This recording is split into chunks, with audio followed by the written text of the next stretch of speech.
স্বতন্ত্র প্রার্থীর জন্য আলাদা করে বিধি হচ্ছে যে 1% সমর্থকদের স্বাক্ষর লাগবে।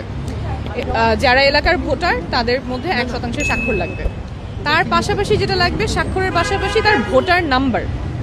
কিন্তু কোনো উপায় নির্বাচন কমিশন রাখে নাই যেভাবে একজন ভোটার নাম্বারটা জানতে পারবেন।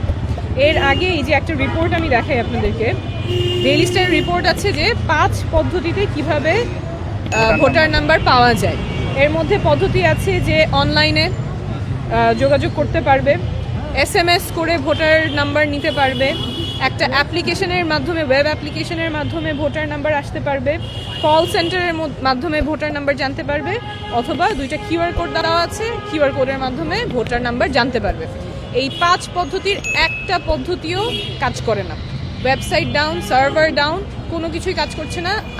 আমার যে রিকোয়ারমেন্ট যে আমার স্বাক্ষর লাগবে এবং ভোটার নাম্বার লাগবে, অথচ ভোটার নাম্বার জানার কোনো উপায় নির্বাচন কমিশন রাখেন নাই।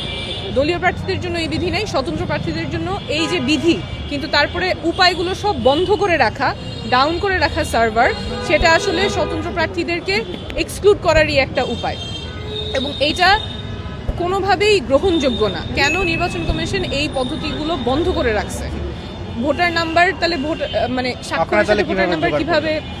এখানে মানুষজন এনআইডি, ভোটার কি জানে? ভোটার তার এনআইডি জানে।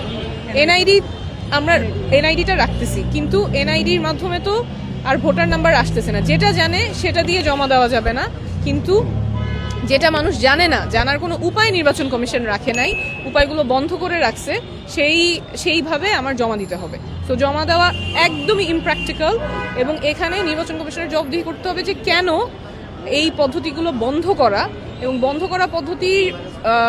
করা পদ্ধতিগুলো ওপেন করতে হবে, এই উপায়গুলো ওপেন করতে হবে, এবং অবশ্যই যতদিন বন্ধ ছিল সেই অনুযায়ী সময়সীমা বাড়াতে হবে যাতে স্বতন্ত্র প্রার্থীরা জমা দিতে পারে সুষ্ঠুভাবে।